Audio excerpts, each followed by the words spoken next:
ಬೆಂಗಳೂರಿಂದ ಕೊಟ್ಟಿಯೂರಿಗೆ ಟ್ರೈನಲ್ಲಿ ಪ್ಲಾನ್ ಮಾಡ್ತಾ ಇದ್ದೀರಾ? ಹಾಗಾದರೆ ಫುಲ್ ವಿಡಿಯೋನ ನೋಡಿ ಯಾವ ರೀತಿ ನೀವು ಟ್ರೈನಲ್ಲಿ ರೀಚ್ ಆಗೋದು ಅಂತ ತಿಳಿಸ್ಕೊಡ್ತೀನಿ.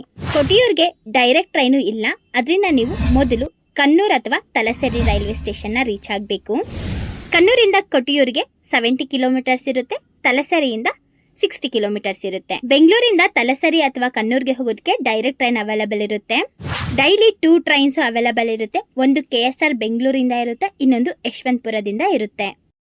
ಟ್ರೈನ್ ಡೀಟೇಲ್ಸ್ ಎಲ್ಲಾನು ಡೀಟೇಲ್ಡ್ ಆಗಿ ಕೊಟ್ಟಿದ್ದೀನಿ ನೋಡಿ. ಇದರಲ್ಲಿ ನಿಮಗೆ ಯಾವ್ದು ಟೈಮಿಂಗ್ಸ್ ಕನ್ವೀನಿಯಂಟ್ ಆಗುತ್ತೋ ಅದರಲ್ಲಿ ನೀವು ತಲಸರಿಯನ್ನ ರೀಚ್ ಆಗಬಹುದು. ತಲಸರಿಯಿಂದ ಕೊಟ್ಟಿಯೂರಿಗೆ 60 ಕಿಲೋಮೀಟರ್ ಇರುತ್ತೆ. ರೈಲ್ವೆ ಸ್ಟೇಷನ್ ಇಂದ ಸ್ವಲ್ಪ ಮುಂದಕ್ಕೆ ನಿಮಗೆ ಬಸ್ ಸ್ಟಾಪ್ ಸಹ ಅವೈಲೇಬಲ್ ಇರುತ್ತೆ.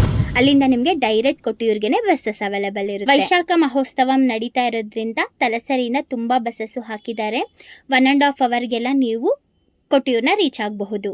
ಬೆಂಗಳೂರಿಂದ ಟ್ರೈನಲ್ಲಿ ಪ್ಲಾನ್ ಮಾಡೋದಾದ್ರೆ ಕೇವಲ 900 ರುಪೀಸ್ ಇದ್ರೆ ಸಾಕು. ಕೊಟ್ಟಿಯೂರಲ್ಲಿ ಮಹಾಶಿವನ ದರ್ಶನವನ್ನ ಪಡ್ಕೊಂಡು ನೀವು ರಿಟರ್ನ್ ಬೆಂಗಳೂರಿಗೆ ಬರಬಹುದು.